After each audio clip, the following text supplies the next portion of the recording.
nongeye nguhaye ikaze wo kurikira ibiganiro kuri Garagara Gospel. Imana y'amahoro ibeze rwose. Ndi Joshua Mi. Reka uyu munsi tubane mu gitekerezo gitoya. Kuri iyi si y'ikinyejana cyihuta cyane, iterambere ry'ubwenge bukorana na artificial intelligence, ubuzima buhenda ndetse n'ibindi, hari ikintu kimwe gikomeye cyane. Buri muntu wese arashaka kwamamara no kugera ku byiza biruseho. Ibi ni igisobanuro cy'ubuzima bw'iki gihe, ndetse kubaka izina ni wo mukino. Ariko hari umuntu umwe mu bamamaye wahinduye imibereho y'iki kinyejana, asa hari nk'ibigaragara nk'aho biciriritse ugereranyije n'ikindi kintu yashakaga. Ese iki kintu cyamuhesheje amahoro koko kurusha kuba icyamamare, umukire ndetse n'ibindi? Ni igitekerezo gito tugiye kurebera hamwe. Yitwa Prince. Ni icyamamare cyahinduye isi ya muzika, ariko kikabona ikintu kiruta ubwamamare cyane kurusha uko twe twabitekereza. Tekereza umunsi, utekereze igihe kimwe waba ufite amafaranga menshi, amazu ahenze, imodoka z'akataraboneka, ibihumbi by'abafana hirya no hino ku isi, ukaba ufite impano idasanzwe. Ibi nibyo byabaga kuri Prince. Tekereza umuntu wari ufite amafaranga menshi, amazu meza ahenze, imodoka zitaboneka kandi zihenze, ibihumbi by'abafana hirya no hino ku isi, akaba yaracurangaga ibikoresho bya muzika birenga 20 kandi akegukana ibihembo byinshi kurusha abantu benshi babyibazaga. Tekereza umuntu wagurishije alubumu zirenze miliyoni 150 ku isi yose. Ariko hari ikintu yaburaga. Hari ikintu cy'ingenzi kiruta kuba icyamamare ndetse no kugira ubutunzi. Aya ni amagambo yanditse. Uyu muntu witwa Prince ni muntu ki? Yari afite ubuhe bwamamare?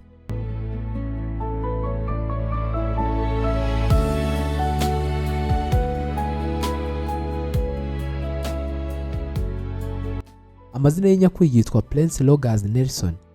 Yavutse ku itariki ya 7 z'ukwezi kwa Kamena mu mwaka w'1958. Yavukiye i Minneapolis muri leta ya Minnesota muri Leta Zunze Ubumwe za Amerika. Uyu Prince yari ufite umwuga ukomeye cyane ukunzwe na benshi wo kuba icyamamare ndetse no kugera ku byinshi. Yari umuririmbyi, umwanditsi w'indirimbo, umucuranzi, umubyinnyi, umuproducer wa muzika, umukinnyi wa filime, ndetse afite n'izindi business yahuzaga nabyo, kandi zari zaramuhiriye pe. Prince yavukiye mu muryango ukunze iby'imiziki ndetse n'iby'imyidagaduro. By'umwihariko se yari umunyamuzika. Se yari umucuranzi wa piano witwaga John Lewis Nelson. Nyina yari umuririmbyi witwaga Mattie Delasher. Izina Prince ryashyizwe ku izina rye kubera ko se yari afite itsinda ryitwa Prince Logan Trio. Prince Rogers Trio. Akiri umwana muto cyane yatangiye kwiga gucuranga piano. Nyuma yaho yiga ibindi bikoresho bikomeye cyane, buretse ko ngo yari umuhanga cyane muri piano kandi akagira ubuhanga mu kuyicuranga. Yatangiye kwiga ibikoresho nka gitari, drums, bass ndetse na keyboard n'ibijyanye na production mu gutunganya imiziki. Abamuzi bavuga ko yari intashyikirwa mu byo yakoraga. Umwe mu bantu bavuga ko yumvise umuziki wa Prince avuga ko yari afite touch nziza cyangwa uburyo bw'imicurangire burenze ubwo abantu benshi yagiye atekereza. Gutangira muzika. Akiri umusore, Prince yatangiye kwandika indirimbo ze bwite. Agana mu mwaka w'1978 yasohoye album ye ya mbere yitwaga For You. Igitangaje nuko ibikoresho hafi ya byose byacuranzwe muri iyi album yabicuranze wenyine. Ibi byatumye atangira kuba icyamamare. Mu mwaka w'1980 Prince yabaye umwe mu bantu bari bakomeye ku isi ndetse bagurishije ibihangano bye mu buryo budashyikirwa. Indirimbo ze zatangiye gukundwa cyane, by'umwihariko nk'iyitwa Purple Rain, When Doves Cry, 1999, Kisses.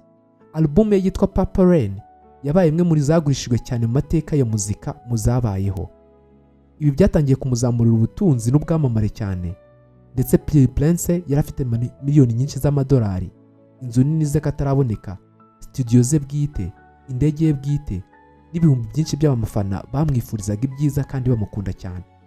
Yari asa hari nk'uwaba yaterewe hejuru, buri wese yabaga yakwitegura kumusama.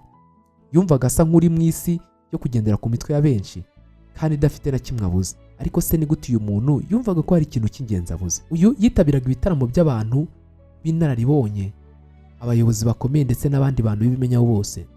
Wasangaga ibitaramo bye byitabiriwe n'abantu b'inyacumi byinshi n'ibihumbi byinshi. Abantu benshi bifuzaga kumera nkawe. Ariko hari ikibazo yari afite. Nubwo yari afite ibi byose, yashaka gusobanukirwa ikibazo cy'ubuzima.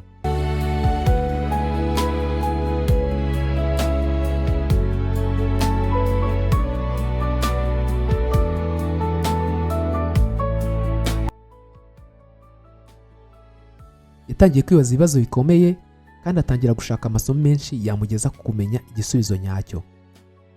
Aho nibwo yatangiye guhura n'abakristo benshi batangira kumubwiriza iby'iyobokamana. Yaje guhura n'abahamya ba Yehova. Mu mwaka wa 1990 Prince yatangiye kwiga Bibiliya hamwe n'abahamya ba Yehova.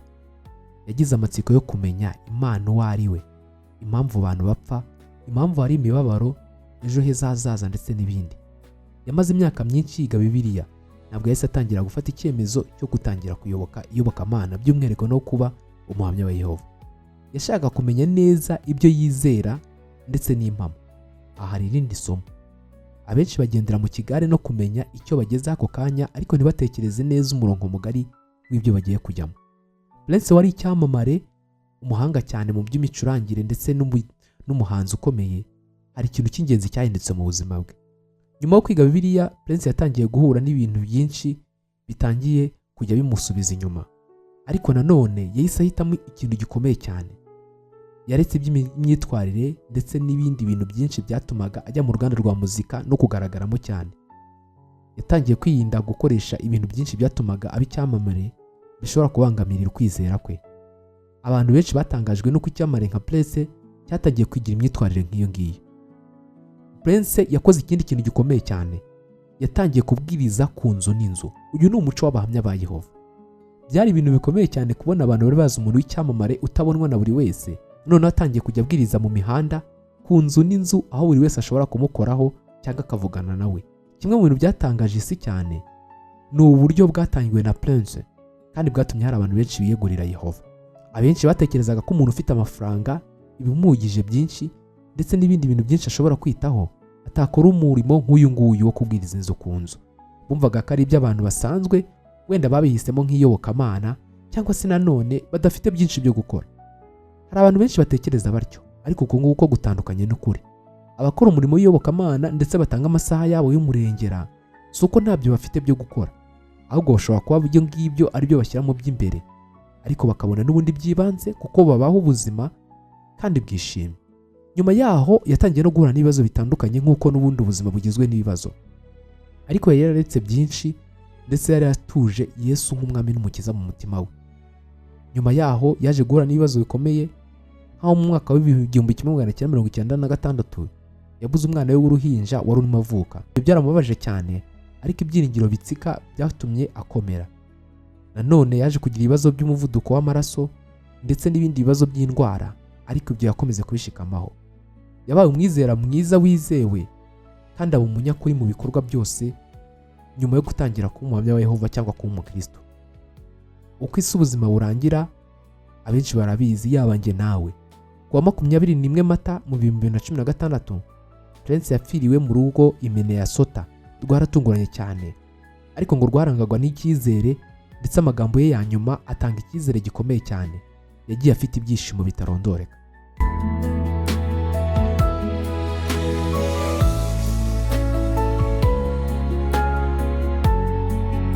Amaradiyo, amateleviziyo, ibinyamakuru ndetse n'ahandi nyuma, inkuru ye yari y'ingenzi cyane ni urupfu rwa Prince. Iyi nkuru itwigisha ko ubwamamare si bwo butanga ibyishimo byuzuye. Amafaranga menshi ntakura ibibazo byose. Umuntu ashobora kugira ibintu byose isi itanga, ariko agakomeje kugira intego y'ubuzima akumva idafite aho yamugejeje. Abantu benshi bamenyekana ku isi bagakomeza gushaka ibisubizo by'ibibazo byo mu mutima kugera bageze ku musonzo. Prince Rogers Nelson yari umwami wa muzika mu bice byari byo byose. Yari afite ijwi ryiza, impano idasanzwe, ubwamamare budasanzwe, imbaduko muri byose. Yari afite byose umuntu ashobora gutekereza ko yakenera, ariko yarabuze ikintu kimwe. Ku iherezo yabonye icyo kintu, ari uko aciye bugufi agakomeza indi mirongo mishya. Nawe birashoboka. Ndi Joshua Mi. Niba utarakora subscribe kuri uyu murongo, nagusaba kuyikora kugira ngo ibiganiro bitandukanye bijye bibasha kugeraho kandi dukomeze kurema umuryango mugari. Gira impagarike n'ubugingo, ugira Imana n'amafaranga. Hitamo none, ni ikihe kintu cy'ingenzi kiruta ubwamamare no kugira amafaranga? Muri comment section nsangiza igitekerezo cyawe.